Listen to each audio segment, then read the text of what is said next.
एक सज्जन हमसे कहने लगे, श्री कृष्ण भगवान को आप भगवान मानते?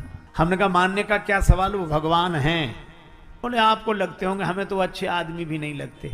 हमने कहा क्यों नहीं लगते? बोले माखन चुराना, चीर चुराना ये अच्छे आदमी के लक्षण हैं। हमने कहा तो सुनो, मान लो भगवान कृष्ण ने इस तरह की लीलाएं की। हमने कहा भगवान कृष्ण की लीलाओं को अगर तुम साधारण आदमी के कृत्य समझते हो तो जरा मिठाई की दुकान पे से 4 लड्डू ही चुरा कर भागना, कोई माता स्नान कर रही हो कपड़े लेके भागना। तो हमने कहा उनकी तो बनी थी भागवत, तुमसे तो कहा जाएगा भाग मत। पहले तो वहीं भागवत बन जाएगी, फिर वहां ले जाएंगे जहां भागवत बनती है।